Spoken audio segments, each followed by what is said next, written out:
Holy freaking moly, guys. This whole Voyager Digital scam ordeal goes a lot deeper than originally thought, and I am here to expose that. And as a matter of fact, I will be exposing that in today's video. Let me go ahead and give a special shout out, though, to this guy named The Individual Investor. He just started a YouTube channel. Feel free to go follow him. He actually helped me a little bit in putting this video together, and I appreciate him for that. And he actually started his own YouTube channel, which he should. So feel free to follow The Individual Investor. I'll link his thing in the description. Okay, let's go ahead and get right into the video, right? So we're going to start off with the beginning of Voyager, right? Because any YouTuber or content creator who talked about this stock or pumped it or encouraged it and had the affiliate link and wore the t-shirt should absolutely be held accountable for pumping such an insanely risky company and, in my opinion, an actual Ponzi scheme. Yes, I actually truly believe, in my opinion, that Voyager Digital is a legit Ponzi scheme. I do.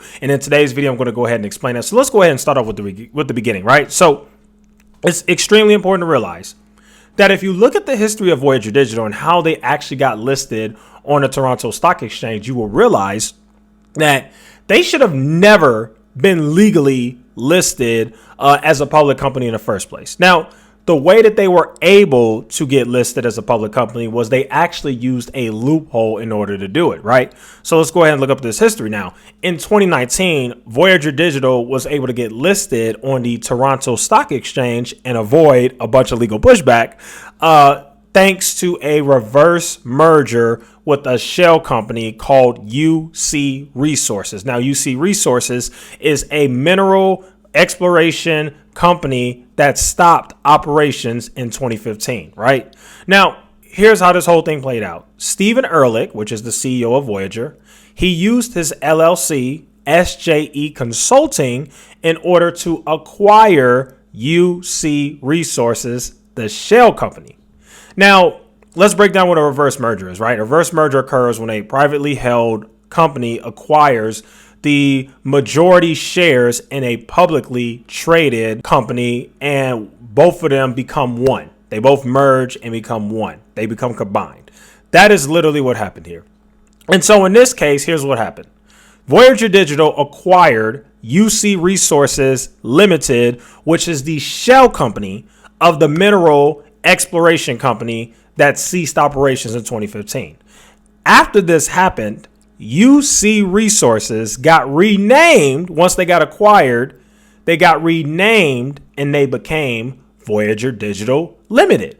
And because the company got renamed, that allowed Voyager Digital to use that loophole to become public when they never should have actually became public in the first place. Now, here's some other interesting things that happened. Voyager actually got their users in a very interesting way, at least early on. I'm sure they got some users in 2020 and 2021 during the bull market. But back in 2019, during the early days of this company, they got their users a different way. Steve actually acquired a company called Ethos, which is like a blockchain wallet. And that was instrumental to the early success of Voyager, as he basically bought himself users. Literally, he bought Ethos, the company, and all those users came over onto the Voyager platform. But crazy enough, it actually goes deeper than that. It's a real rabbit hole here, guys. It's a real rabbit hole. So let's actually look at the history behind Voyager Digital's token, the VGX token that they have on their platform and that people can buy, right? I guess it's like their cryptocurrency. VGX token used to be BQX at first, which was Bitcoins. That's what Voyager token used to be. So BQX, which is Bitcoins, was an ICO. If you don't know what that is, just look it up. It'll take 5 seconds. It was an ICO in 2017 that exploded and gave investors insane returns during the 2017 crypto bull run. After that crazy pump that they had, they made so much money, they were like, let's just rebrand. And they did. They rebranded into what is called Ethos. They turned into Ethos. So they went from Bitcoins to Ethos. After they rebranded, the crypto market entered a bear market in around 2018. And Ethos actually crashed right around to what Bitcoin's was before the run up. So it had a major crash, kind of like what we're seeing in crypto now. Once crypto entered a bear market and Ethos crashed, that's where Voyager came out of nowhere and stepped in. And they bought Ethos. That's what happened. And Ethos became what you all know today as the VGX token. That's where the Voyager digital token came. So like I said, when you really start to go down this rabbit hole, you start to realize, I can't believe I put my money in this. I can't believe these influencers are pumping this without explaining the history and the backstory behind this, right? Now let's go into why exactly is it a Ponzi scheme. Let's really break that down, right? So first off, it's important to understand, because for those who don't know, Celsius is actually being sued right now by a former employee who is alleging that Celsius is a Ponzi scheme, which it is. It is. Most of these crypto lending platforms are Ponzi schemes. It's important you guys understand that. So let's explain why they're Ponzi schemes, right? Let's explain. Ponzi schemes rely on a number of new investors to increase indefinitely. If a Ponzi scheme fails to attract new investors, it will collapse. That's literally what happened with Voyager. Furthermore, if a large number of investors rush to withdraw their funds, the Ponzi schemers realize that they are going to lose their money, or that they are losing money, or that they just don't have the liquidity because it's a Ponzi scheme. And they close up shop, aka halt all withdrawals and transactions, because they are unable to honor the debts. Because think about it. This is how Voyager works. And it's crazy how this whole thing works. Voyager gets money from you, the depositor. Voyager tells you you're going to get a bunch of a yield on your crypto. So you deposit your money. We're going to pay you a yield on that money. And we are going to take your money and we're going to lend it out to Three Arrows Capital, to Genesis Capital Firm, which is even crazier because we just recently discovered by looking at Voyager Digital's bankruptcy documents that Voyager Digital lent money out to Alameda Research. Now, here's where the Ponzi gets really weird. So they lent money to Alameda Research. So Alameda Research owes Voyager $377 million.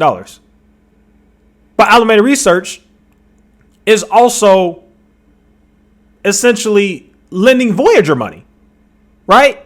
Because they gave Voyager a $500 million credit line, which is basically capped to $75 million. But regardless, they gave Voyager a credit line to save them, which didn't work, but they gave Voyager a credit line. That is so strange that even the CEO of Binance came out and was like, what is going on here? Like, this doesn't make any sense. But that is literally what happened. You know, like, Voyager took your assets and lent it out to a hedge fund that basically went bust and is on the run. It just came out that the freaking management of the senior management of Three Arrows Capital is on the run. So they lent it out to those guys. And it's because Voyager got greedy with your money, and now you're paying the consequences for it. It's just so irresponsible. But when you really dig in and you look at it, it starts to make sense. Because, like I said, with Alameda and Voyager, what you're seeing is the borrower is bailing out their own lender. Right? Does that make any sense? Because remember, Alameda Research borrowed $377 million from Voyager. And now they're bailing them out. So the borrower, Alameda, is basically bailing out the lender. Does that not sound insane?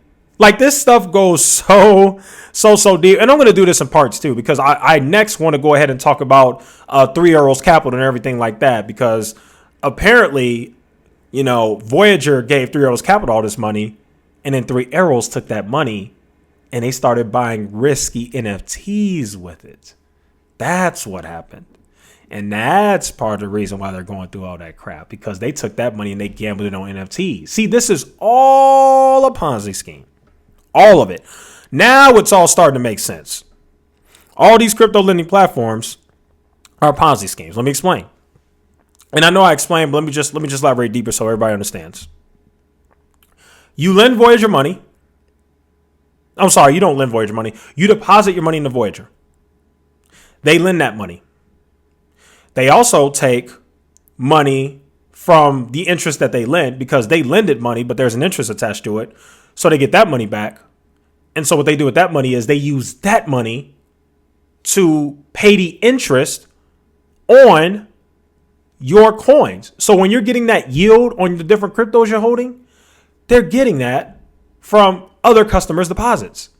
So they need more customers to keep depositing in order to pay your yield. It's a Ponzi scheme. It's the same money. You see what I'm saying? So this works really well during a bull market, right? This is very good. This Ponzi scheme that happened in crypto made a lot of people a lot of money, and it works during bull markets because they're making a crap ton of returns because everybody's making money. The people that they're lending money to, right? Let's go over the firms, because it's in their bankruptcy thing. Three Arrows Capital, Genesis Global Trading, Winter Mute Trading, Galaxy Digital, Thai Motion Limited, Jump Trading Company. All these people that they're lending your money to are making money off of that money because we're in a bull market, right? That's what's going on. So everything sounds good because Three Arrows Capital can go ahead and gamble on NFTs and all that because the NFTs are going to the moon. Everything's going to the moon. So there's no problem with the Ponzi scheme when everybody's making money and everybody's rushing to get in and put their money into Voyager. So Voyager takes that money and pays the other customers and then gets the new customers and uses that deposit money to loan that out and pay the yield on the other customers. You see what I'm saying? But here's where the Ponzi ended. This is where the tricks come in, because now we have a reversal. We have a bear market. And because of that, the hedge funds face severe losses, aka Three Arrows Capital. The crash of Terra Luna wrecked them. The crash of NFTs wrecked them. So now what does that mean? They can no longer provide the guaranteed interest. Voyager can't. What does that mean? Three Arrows Capital no longer has the capital, the money to pay back Voyager. In order for Voyager to give you your money back, they have to have cash to do that. So now your crypto is kind of in a way worthless. Your crypto holdings in Voyager are kind of worthless now because they don't have the cash to give back to you. That's why they locked it. That's why they halted the withdrawals. They don't have the money. They might not ever have the money. And that's why they came out with this BS statement today where they basically told you not only are you not going to get 100% of your money back, you're not even going to get what you originally had. You're not getting your Bitcoin. You're not getting your money. No. You know what you're getting?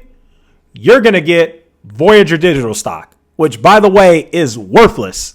You know what you're going to get? If you're one of the people who got caught up in our bankruptcy, you're one of our beloved customers, here's how we're going to repay you back. You're going to get our stock, which is worthless. You're going to get VGX tokens, which, again, is worthless. They're giving you worthless crap because they don't have the money. That's how the game works. That's what makes this such a gosh dang scam. You're not even getting your money back. This game really works. I'm not saying all crypto is bad. I still own crypto. I'm not saying all crypto is a Ponzi scheme, but there are a lot of Ponzi schemes in crypto, and this is one of them. Celsius is a Ponzi scheme. Voyager Digital is a Ponzi scheme. All these crypto brokerage that lend money out, Ponzi scheme. And we're learning it right now. So it works in a bull market, but in a bear market, it doesn't. Very important for you to keep that in mind. And so now where does that leave us? Where does that leave the people who were pumping Voyager like crazy without even knowing this information? Where does that leave the people who have the Voyager Digital affiliate links in the description, wearing the Voyager Digital t-shirt, calling themselves a VGX hero? Where does that leave them? Well, I'm going to be honest. I think those people lose all credibility. And I don't think you should listen to those people and take anything of what they say as real information. I wouldn't even listen to them. Because it is so irresponsible for anybody to pump these extremely risky crypto brokerages and assets and different things like that without highlighting the risk that I just named. Most of these YouTubers never even told you about Voyager's shady way that they got listed, which technically was illegal. Technically, they did a loophole. They really didn't legally get listed. They had to do, the trickeration stuff to do it. And a lot of YouTubers never told you this. You know what they told you? Voyager's a great platform. It's beautiful. It's wonderful. Stars and gardens and money. And it's going to go to the moon. They never told you about the freaking risk. That's the dangers of these content creators who don't know what they're talking about. Now, many folks who listen to them got all their money caught up in a freaking pyramid scheme. That's what's happening. Ponzi scheme. That's what's happening. And it's absolutely disgusting. So do I think many people are going to get their money back? Nope. Sure don't. Sure don't. And it's unfortunate, but it's great learning. So now where do we go from here? What's the positive? Well, the positive is from now on, I think it will be wise to only have your crypto in a cold storage wallet. I have one. It's called a Ledger Nano X. I have no crypto in any exchange. No FTX, no Coinbase, no Binance. None of that. It's all in the ledger. And it's going to stay that way. Because what we're seeing right now is some absolute foolishness. And I can tell you guys right now, I'm not going to say it's just the beginning because it's been going on for a while. But it's certainly, I don't think it's the end. I think we got more to come. So anyway, there you guys have it. Thank you guys so much for watching this video. Feel free to like, share, and subscribe. And I will see you guys in the next one.